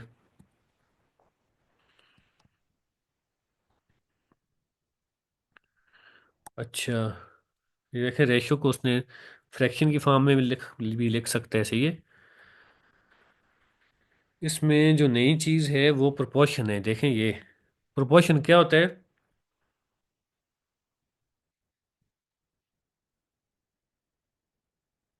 देखें, इस तरह का सवाल अगर आ गया, एक तो ये होता है ना कि रेशियो दे के फिर कह रहा होता है कि कीमत मालूम करें, जिस तरह पिछली पीछे हमने पढ़ा था कि वो एक बंदे ने रकम तकसीम की है बेवा औरतों पे, 3 बेवा औरतें थी, उनकी रेशियो दी हुई थी और पूछ रहा था कि किस पे कितनी कीमत आई है। एक तो वो हो सकता है। दूसरा ये कह रहा है कि आपको कोई कीमत दे के है, इसको रेशियो में तकसीम करें, कितनी रेशियो आएगी। तो उसका तरीका देखें क्या है। 48 मीटर को कह रहे हैं कि 5/8 में तकसीम करें। तो इसका तरीका सबसे पहले ये है कि 48 को किस पे तकसीम करें? 13 पे तकसीम करें, जो टोटल रेशियो बन रही है। 5 और 8, 13 है ना, तो 48 के 13 ऐसे कर लें, जितना भी आंसर आ रहा है। तो फिर 48 को 13 पे तकसीम करने से एक ऐसे का आंसर जो आ रहा है, ये भी वही मेथड है, यूनिटरी मेथड। तो 5 को भी उससे मल्टीप्लाई करें, 8 को भी उससे कर लें, यानी कि 48 को 13 पे तकसीम करेंगे तो कितना आंसर आएगा? मेरे ख्याल से ये अंदाजन आना चाहिए, 48 को 13 पे तकसीम करने से 4 के करीब करीब आना चाहिए। 4 पूरा नहीं है, 52 होता तो फिर 4 होता, 4 के करीब करीब आना चाहिए। तो जब आप रेशो में डालेंगे तो 5 को 4 से मल्टीप्लाई करेंगे तो 20 के करीब करीब आएगा, और 8 को करेंगे तो 29 28 के करीब करीब आएगा। तो देखें, ये पूरा 5/8 में तकसीम हो जाएगा। तो अब प्रोपोर्शन क्या है? देखें, रेशियो में हमने अभी तक इस तरह पढ़ते आ रहे हैं। देखें, ए ए रेशो बी, इस तरह पढ़ते आ रहे हैं, सही है। या ज़्यादा से ज़्यादा इसमें कंटिन्यूड रेशियो में सी भी आ गया था।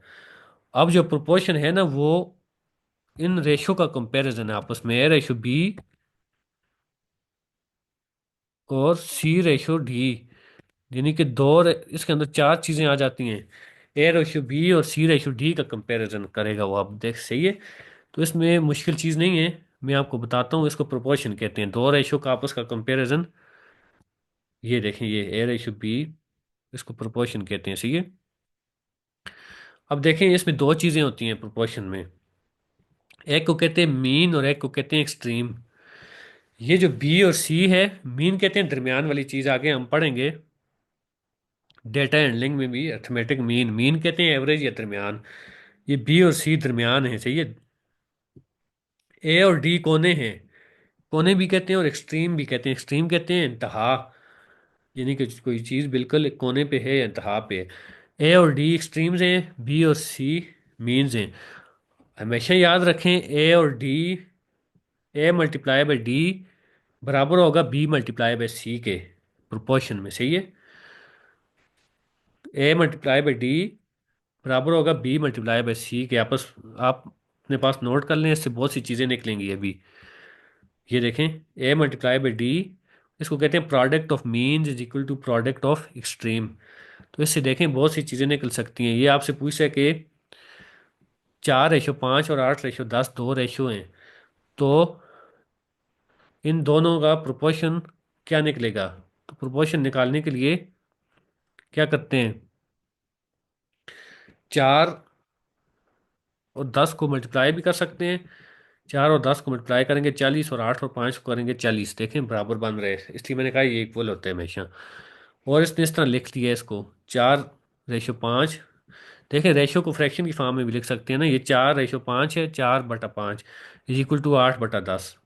तो ये बराबर है, देखें 8/10 को भी कैंसिल करें आप, तो आधा कर लें, ये 4 बन जाएगा, ये आधा कर लें 5 बन जाएगा। तो अब क्या कहते हैं इसमें वो,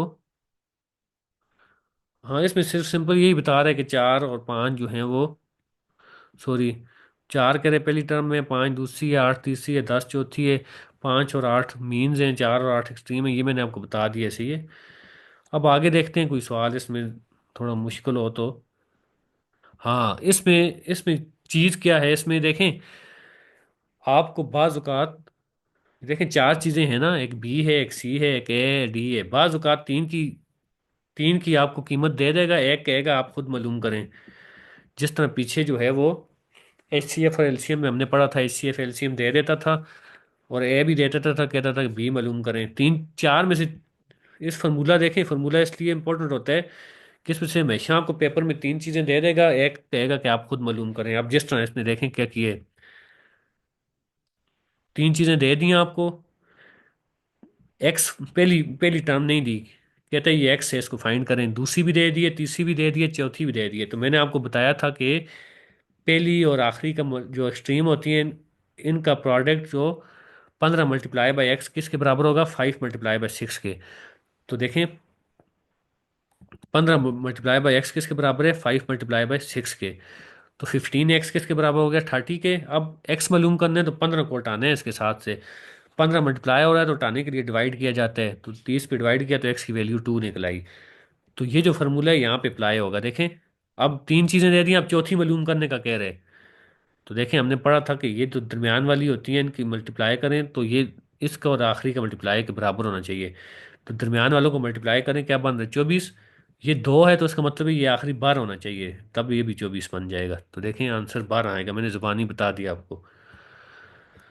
अब देखें, प्रोपोर्शन की दो टाइप्स होती हैं, बहुत इंपॉर्टेंट है, इसमें से सवाल आते हैं, ये भी नोट करने हैं। एक डायरेक्ट प्रोपोर्शन है, एक इनवर्स प्रोपोर्शन है। देखें आप, फिजिक्स में भी हम पढ़ते आ रहे हैं, बल्कि साइंस में भी हमने पढ़ा था कि कुछ चीज़ें डायरेक्ट रिलेटेड होती हैं। मिसाल तौर पे हमने पढ़ा था कि F is equal to M A है, तो जितना जो है वो एम ज़्यादा होगा या ए ज़्यादा होगा मिसाल तौर पे, तो एफ बढ़ेगा।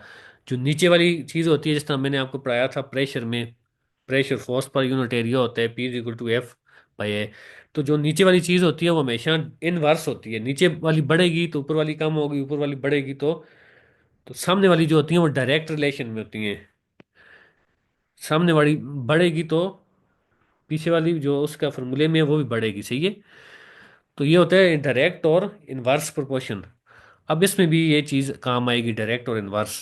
एक चीज़ के बढ़ने से दूसरी बढ़ना या एक के बढ़ने से दूसरी कम होना। अब देखें, ये कहता है कि एक टेलर है, दर्जी है, उसने 5 जोड़े सिए हैं कितने टाइम में, 3 घंटों में, तो कहता है कि वो 12 घंटे में कितने सिएगा जोड़े।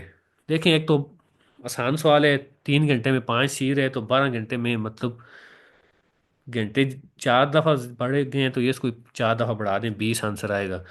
लेकिन फार्मूले से समझ लें आगे, क्योंकि फार्मूला भी काम आएगा। देखें, डायरेक्ट रिलेशन इसको कहते हैं कि तीन टाइम 3 घंटे था, उसने 5 जोड़े सिए, तो टाइम 12 घंटे हो गया, तो उसको 5 से ज़्यादा जोड़े सीने चाहिए या कम, ज़्यादा सीने चाहिए। तो उसका मतलब है ये आपस में डायरेक्ट रिलेशन में है। इसके बढ़ने से ये बढ़ा है, तो इसके बढ़ने से अब ये भी बढ़ेगा। तो जब डायरेक्ट रिलेशन में चीज़ें होती हैं तो उसका आसान सा फॉर्मूला है कि आप उसको क्या कर लें, इस तरह लिख लेंगे, 5/x = 3/12। इस तरह लिखने के बाद क्रॉस मल्टीप्लाई कर लेंगे। देखें, 3 × x = 5 × 12 हो जाएगा। तो आपके पास x की कीमत निकल आएगी। अगर ये डायरेक्ट रिलेशन में ना होते, इनवर्स में होते, यानी कि इनवर्स में इस तरह होता है कि देखें, इसके बढ़ने से ये बढ़ा है, लेकिन इसके बढ़ने से ये कम होगा। मिसाल तौर पे अगर इस तरह का सवाल होता कि 3 बंदों ने मिल के 5 किलो 5 किलो कबाब खाए है, 5 किलो चीज़ खाई है 3 बंदों ने, तो कहे कि 12 बंदे, सॉरी, इसमें इस तरह कर लेते हैं, 3 बंदों ने मिल के कहे कि 5 घंटे में काम किए। सही है, 3 बंदों ने कितने घंटे में काम किए, 5 घंटे में काम किए। अब 12 बंदे हो गए हैं, तो जाहिर बात है अब बंदे ज्यादा हो गए तो टाइम अब कम लगना चाहिए ना, वही काम उन्हें जो है 1 घंटे के अंदर अंदर खत्म कर लेना चाहिए। काम तो उतने ही है, बंदे बढ़ गए हैं, तो ये फिर इन्वर्स हो जाते हैं। जब इन्वर्स हो जाते हैं तो उसको फिर क्या करते हैं, उसमें इन्वर्स वाले में ये वैल्यूज जो है ना, ये उल्टी हो जाती हैं। यहाँ पे 5/x था, उसमें x/5 हो जाते हैं। सही है, बस इतना सा फर्क है। जिस तरह हम डिवाइड से मल्टीप्लाई में कन्वर्ट करते हैं तो अगली वैल्यूज उल्टी हो जाती हैं। तो इसमें जो ये वाली हैं, अगर ये इन्वर्स होता ना तो ये 5/x ना लिखते, हम x/5 लिखते, बाकी ये उसी तरह होता। और फिर उसका हल, उसको क्रॉस मल्टीप्लाई करके एक्स की वैल्यू निकाली जाती है। सही है, वो आपने समझ लिया इधर। अब इन्वर्स वाला एक देख लेते हैं, ये इन्वर्स है। देखें, कहते हैं कि 5 वर्कर, वही बात है, 5 बंदों ने 6 घंटे में काम किया, तो 5 बंदों ने 6 घंटे में काम किया है, तो वही काम 3 बंदे कितने घंटे में करेंगे। देखें, 5 बंदे थे, 6 घंटे में किए, बंदे कम हो गए, तो जाहिर बात है अब टाइम ज़्यादा लगना चाहिए, बंदे के कम होने से टाइम ज़्यादा हो रहा है। तो ये आपस में क्या है, इन्वर्स हो गए हैं। देखें, इन्वर्स को फिर क्या किया है, इन्वर्स को ये करेगा, मैं आपको अभी बता देता हूँ। 5 और 3 को इसी तरह लिखेगा जिस तरह है, इसको उल्टा कर देगा, यहाँ पे ऊपर 6 नहीं लिखेगा, ऊपर एक्स लिख लेगा। देख भी लें अभी, ये देखें, 5 और 3 को इसी तरह लिखे, एक्स ऊपर लिख लिया सिर्फ क्योंकि ये इन्वर्स था। तो बाकी काम वही है, 5 और 6 को मल्टीप्लाई करेगा आपस में, 3 और इस, बाकी सवाल वही है। तो देखें, ये डायरेक्ट और इनवर्स को समझना है, बाकी अगले सवाल खुद करने की कोशिश करनी है। ताकि मैं सारे सवाल आपको यहाँ पे करा सकता हूँ, लेकिन उससे क्या होगा, आपकी प्रैक्टिस नहीं होगी, पक्का नहीं होगा आपको, जब तक आप खुद चीज़ नहीं करेंगे। एक्स फाइंड करें, देखें ये सामने वाली वैल्यूज आपस में मल्टीप्लाई होती हैं, क्रॉस है, ये 7x = 44 हो जाएगा, और फिर 7 हटाना है एक्स के साथ से, तो एक्स की वैल्यू निकल आएगी।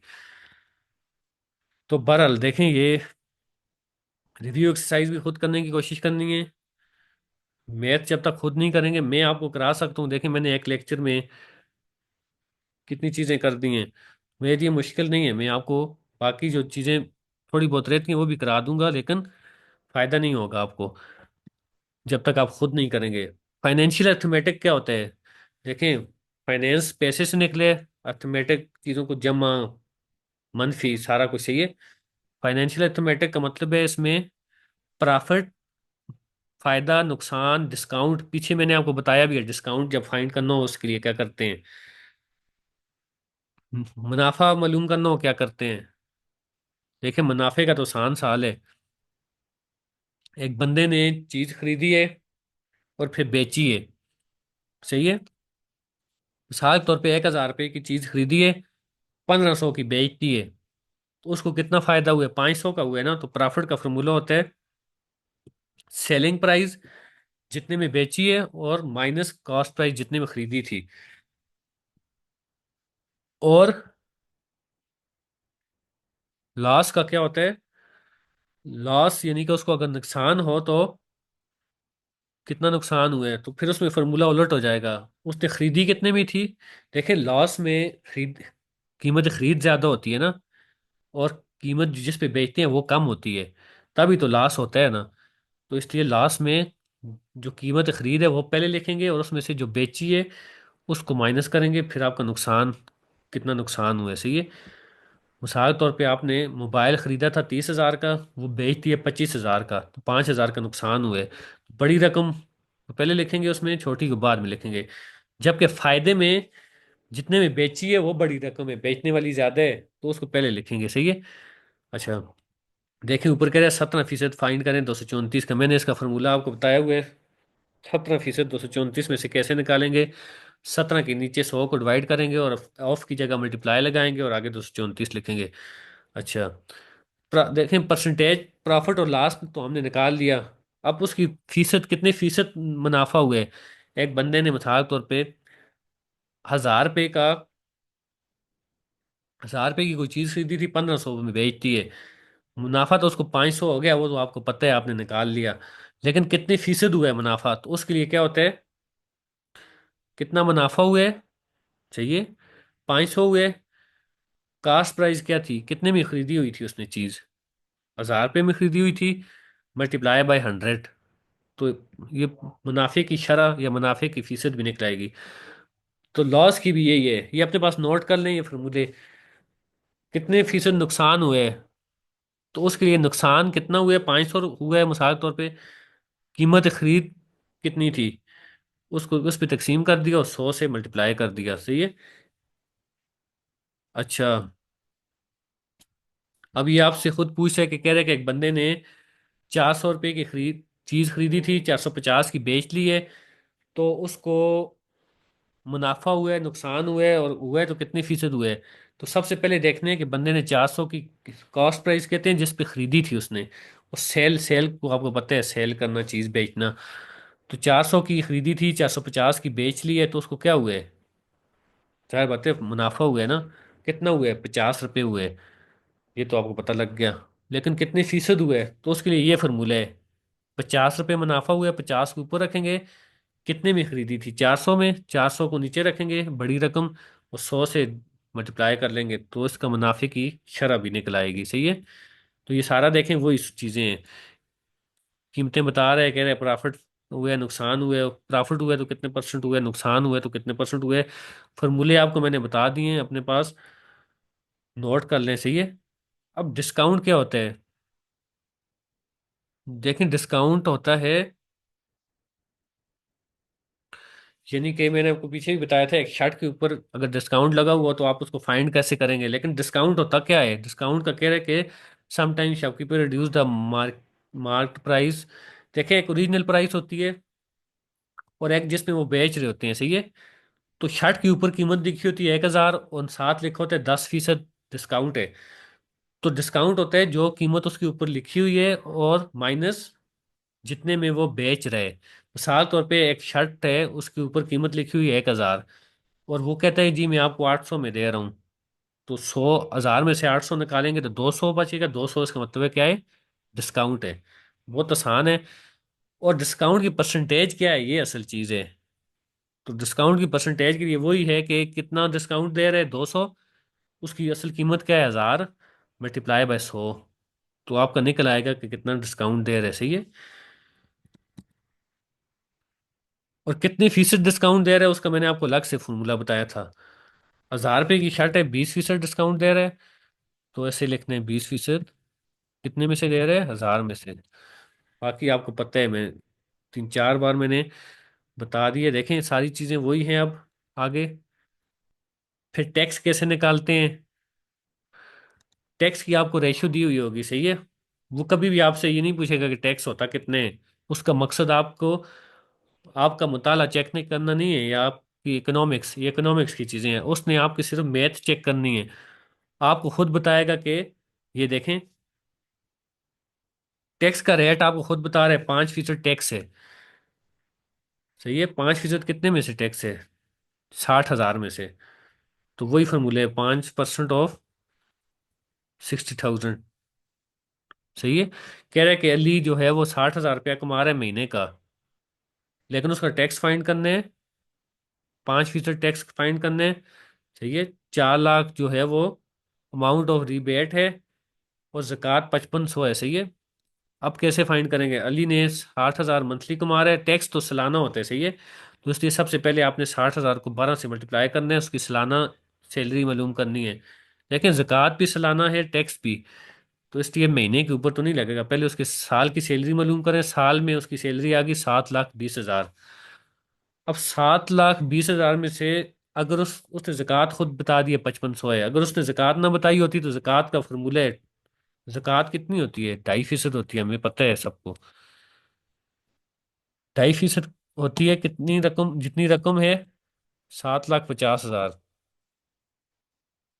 तो मैंने आपको बताया हुआ है, परसेंटेज को नीचे डिवाइड करने हैं, ऑफ की जगह मल्टीप्लाई लिखने हैं, तो अब ज़कात की रकम निकल आएगी। लेकिन उसने खुद बताई हुई है 5500 है, तो चलें 5500 को पहले निकाल दें 7,20,000 में से। ज़कात निकाल के उसकी रकम बच गई 7,14,500। अब ये जो रीबेट है इसको भी निकालना है। सही है। 4 लाख को ये भी निकाल दिया, 3,14,500 बच गया उसका। अब ये जो टैक्स है ना, ये इस पे लगेगा 3,14,500 पे। सबसे आखिर में जो उसके पास रकम रहेगी उस पे टैक्स लगेगा। तो 5% टैक्स इसका कितना है? इसका 5% जो टैक्स है 3,14,500 का, वो आपने मालूम करना है। सही है। वो मालूम करने के लिए जो फार्मूला है वो इसने लगाया है, ₹5% ऑफ टैक्सेबल इनकम 5% ऑफ ₹3,14,500। सही है। तो आप उसको 5% ऑफ 3,14,500, जो फार्मूला मैंने आपको बताया है 5% ऑफ 3,14,500, तो इसको कैसे लिखेंगे? मैंने आपको क्या बताया था? 5 नीचे डिवाइड करने 100, और मल्टीप्लाई करने 3,14,500। देखें अब, ये जो जीरो, ये 5 नीचे है, लेकिन यहाँ पे ये 100 जो होते हैं नीचे होते हैं 5 के, लेकिन यहाँ पे डिवाइड ऐसे ही देखा जाता है। सही है, लैपटॉप में। तो ये जीरो जीरो जीरो जीरो से कट गया, तो 5 और 3145 को, 5 और 3145 रह जाएगा। 5 मल्टीप्लाई बाय 3145, तो इसको मैं अभी यहीं पे यानी 3,145 मान रहे। 3,145 को 5 से मल्टीप्लाई करें तो 15,000 कुछ आना चाहिए।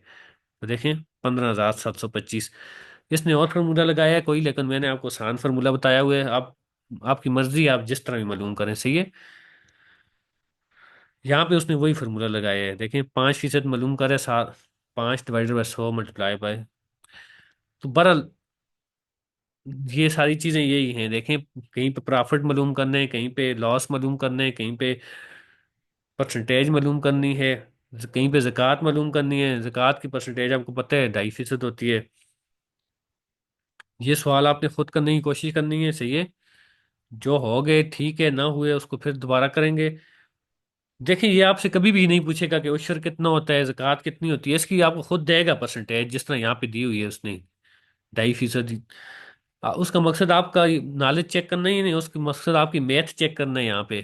ये बंदा मैथ कर सकता है या नहीं कर सकता। सही है। तो हम मुताला मुताला पाकिस्तान में इस्लामियात में से आपसे पूछेगा ज़कात कितनी होती है, लेकिन मैथ में आपसे उसका मकसद ज़कात पूछना नहीं है। मैथ में ये देखने के ये बंदा कर सकता है या नहीं कर सकता।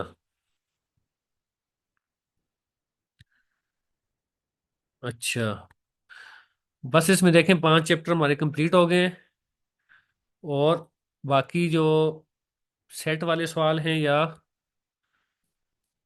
अगले ज्योमेट्री वाले हैं या अलजबरा है, उसको मैं अलग से कराऊंगा। एक लेक्चर में सेट के ऊपर बनाऊंगा, सेट तीनों किताबों का उसमें मैं करा दूंगा। एक मैं अलजबरा पे बनाऊंगा, तीनों किताबों का अलजबरा, क्योंकि अलजबरा और सेट 6 से आगे शुरू होते हैं, 6 7 8 से ये। इस तरह ज्योमेट्री, लेकिन ज्योमेट्री शुरू से पाँच, चौथी पांचवी से शुरू होती है। तो मैं एक ही लेक्चर में आपको ज्योमेट्री फिर समझा दूंगा। सही है। तो ये आपका आज जो है वो हो गया है, छठी भी आपकी हो गई है, 7वीं। सातवीं आपकी मुकम्मल हो गई है। छठी, पांचवी, चौथी पहले होगी थी, अब आठवीं रहेगी है। आठवीं के इसी तरह हम एक लेक्चर में इब्तदाई चैप्टर कर लेंगे चार पांच। फिर उसके बाद जो चीज़ें हमारे पास रह जाएंगी, ज्योमेट्री रह जाएगी, उस पर मैं एक अलग लेक्चर में करूँगा। सेट को अलग लेक्चर में करूँगा, अलजबरा को अलग में करूँगा, और हमारे पास एक डेटा हैंडलिंग है अलग। यानी कि 5 लेक्चर में हमारी ये मैथ होगी, ये 4 लेक्चर में यानी कि बाकी भी हो जाएगी, एक अलग अलजबरा, एक सेट, एक ज्योमेट्री, और एक। तो इंशाल्लाह हमारी मैथ जो है वो 8 या 9 लेक्चर के अंदर अंदर हमारी पूरी मैथ मुकम्मल हो जाएगी, सही है। तो बहरहाल आज हमारा ये चैप्टर मुकम्मल हो गया है। फिर इंशाल्लाह अब हम नेक्स्ट लेक्चर में 8 जो है वो शुरू करेंगे।